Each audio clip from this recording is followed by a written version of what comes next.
So the plan was simple. I make 2 videos. One about a movie I love, one that I hate. For every yang, there must be yin to balance it. For every bright sunny day, there must be a gloomy dark night to balance it. For every orphanage, there must be an arsonist. But to tell the truth, I don't have many movies I actually full on hate. Movies I find boring or bad, but none that I hate. Besides one. A movie so bad just from the trailers that I never wanted to see it. But duty called. And this movie was gonna be my Vietnam. I don't think I can make that joke. A movie so bland, so boring, yet so infuriating, everyone forgot it in about a month. A movie so bad, yet so boring, I forgot all of it after just seeing it. A movie so bad, it made me racist. That movie was Cinderella 2021. Look, you've seen the title. I just want to get this done and over with so this movie can leave my mind permanently. I don't really care about an intro this time because I don't really care about this movie. Came out in 2021. It was made by K. Cannon, mainly known for the Pitch Perfect movies. And we're fucked. So ladies and gentlemen, let's watch a train wreck.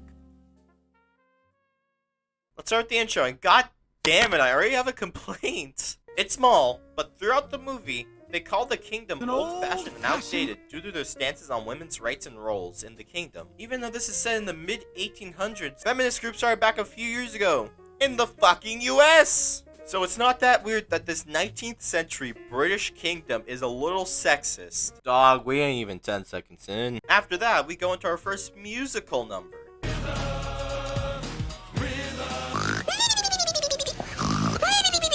Yeah, this is a musical.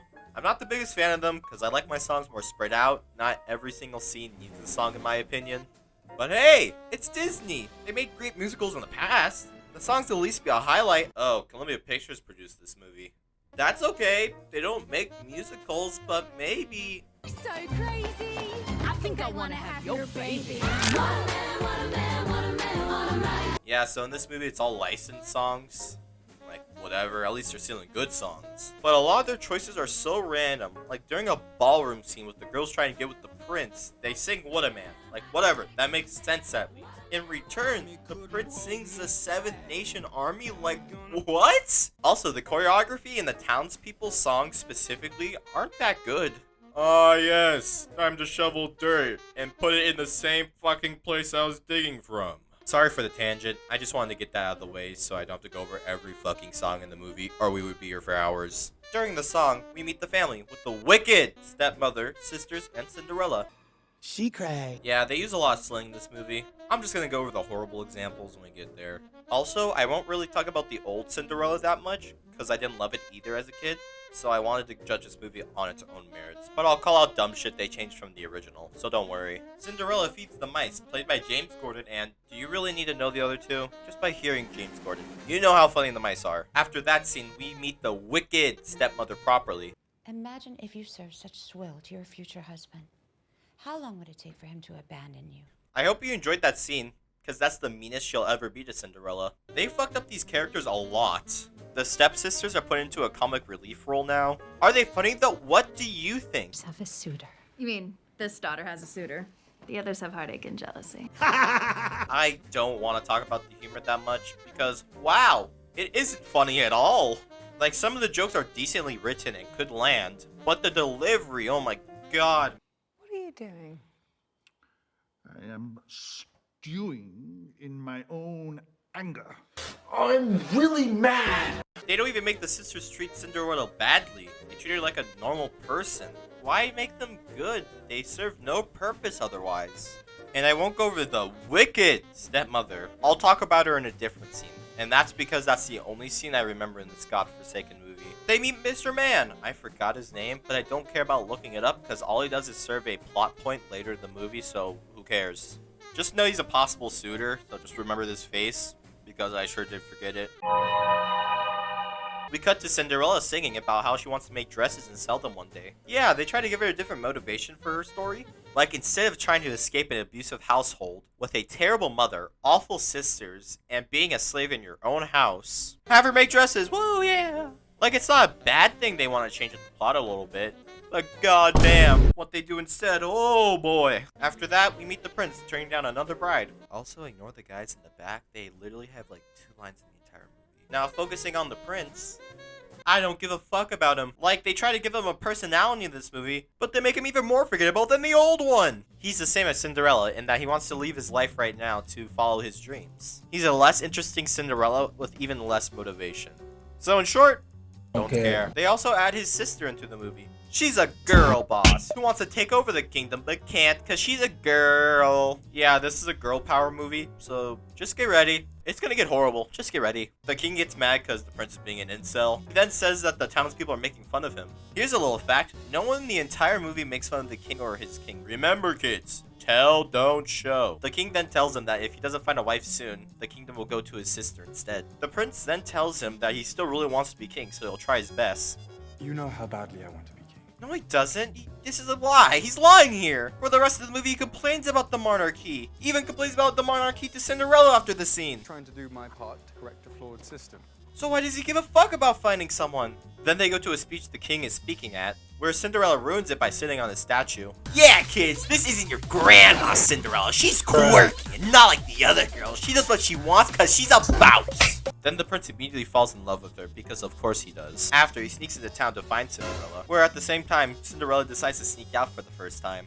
Wait, this is her first time doing this? She's been in this situation for like a decade. Why of all times go? We then see the stepsisters do the laundry. They complain because Cinderella usually does it. But the wicked stepmother says that they should learn how to be a woman. Why are we doing Cinderella work? Because I want you to see what you're in for if you don't marry a man of me. Yeah, that's crazy. Cinderella, I'm just gonna call her Ella, okay? Cool. Ella tries to sell a dress, but uh-oh, she's a woman! The prince comes out of nowhere and tells her that women can't own shops, and then we get into that whole fucking talk. This is a nitpick, but it's so weird that there's so much minority and gay representation in this movie.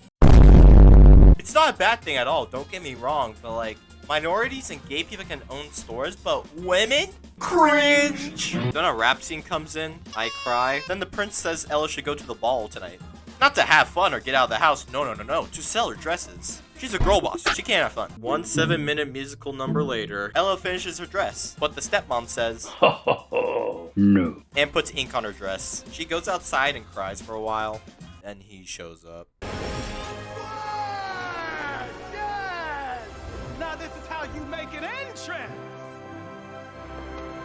You know his entire personality just by looking at him. Do I really need to explain how tired this trope is? You know the trope, the sassy gay man coming in to help the nice straight girl. That's been going on for almost 10 goddamn years. Just put it down. It gets so annoying seeing it in every shitting movie with a girl lead. Just make a gay character that doesn't say slay queen. Yes, girl, every single goddamn line. Might as well talk about the girl power message of this movie. I really hate it. It's just so in your face about it. It's like an annoying child poking you every 10 minutes. They either want brownie points for having these characters as a theme, or are so tone deaf that they think these are amazing characters. Either way, it makes me lose the glint in my eyes more and more each day. The fabulous godmother, oh my fucking god, that's his name. He does some magic, he turns the mice into humans. James Gordon made me laugh so goddamn hard that I just went to the bathroom during this scene. Ella then goes to the ball. We then cut to the king and queen, with the queen wanting to have more fun like the old days. I don't care about the queen at all, cause she's another girl boss who wants the king to be more accepting of their kids. We get to the 7th Nation Army scene. Fun fact. Jack White, who sang the song, misheard the Salvation Army as the 7th Nation Army. So it's about how rumors can be twisted so easily. So basically, this has nothing to do with Cinderella. The director just liked the song. The funny mice make a penis joke. Myself, and you are not gonna believe how it happens. Through the front tail, we know. Yes! Unbelievable. Fuck this movie for making me look up mice penises. And if you're curious, they do have penises. So this joke doesn't even make sense! Ella meets up with Mrs. Lady. I forgot her name. She has 0 personality. Huh. That's really weird. Every single new character they have invented has been very boring. Must be a coincidence. The prince starts talking about finding the perfect woman for him. Then Cinderella knocks over all the symbols. Oops, that's our Ella. Such a silly girl boss. They seriously repeated the same joke twice. Like, why? There's no reason to do that. They then sing a love song together. I don't know what happened because I skipped this part, but nothing changed after I skipped it. So after the song, they go upstairs and hang out together. Here's one of the few compliments I'll give this movie. Their chemistry isn't that bad. They actually pass for a decent couple, with lines that don't make me want to rip my eyes out. Yeah, it's because of the same character essentially, but hey, B+ for effort. But the prince says if they get married, Ella can't make any more dresses, due to it being unladylike. What the fuck do you mean? Making dresses is one of the most feminine things you can do! What do women do in this universe? Have children just die? That's such a stupid fucking reason for her to say no. Because it would be weird for women to make women's clothing. She says no, because of course. Then it hits midnight and she's forced to leave, where she forgets her glass slipper. While escaping, everything starts to turn back to normal. To whoever thought this scene was a good idea, I want to ask you some questions about it. Just some. It cuts to the king yelling at the prince for fumbling the bag so goddamn hard. Where he says that love doesn't matter in marriage. I forgot exactly what he said. I was still recovering from the James Gordon scene. Where everyone just gets mad at him and they all leave. Also, fun fact, there's still 30 minutes left in the movie. Oh god. We cut to Ella pouting. Then the wicked stepmother comes downstairs. So if you're wondering, this scene right here, this scene motivated me to make this entire video. So the wicked stepmom goes into her past that she used to play the piano, but got rejected by a suitor due to her picking music school over being a mother. So the wicked stepmom says she's sorry for pushing Cinderella around too much. And the reason she does it is so that she doesn't follow her dreams and instead becomes a normal housewife. Because this world doesn't care about women's skills or opinions. When I heard that for the first time, I audibly went, no fucking way. This scene here is why I hate this movie. It was generic and poorly written till now, but this is something else. They decided to ruin one of the most cruel and heartless villains in Disney, let alone film history, and change the entire fucking purpose of the story so they could preach about girl power in the most shameless and on-the-nose way imaginable. That's like remaking The Godfather and having it be about the power of friendship.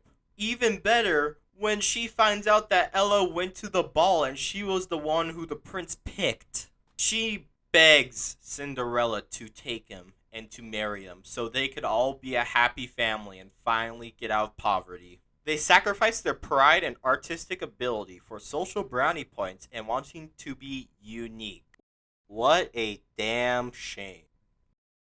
Yeah, I didn't like the scene that much. Stepmom then tells Ella that she'll marry Mr. Man instead. We then cut to the queen fencing. Of course she's a great fencer. Why not? Wait a sec. If the queen is allowed to fence, then why the fuck can't Ella make dresses? Wait. Don't tell me. They don't care about having a good plot? She talks to the king and tells him that he's old and should kill himself. I don't know, I wasn't paying attention. The king then says to the prince that he can marry whoever he wants. Then there's another rap. Then there's a 5-minute scene where the prince tries to find Ella. The glint has faded. Then we cut to, oh my lord. Then we cut to Ella, about to go and live with Mr. Man.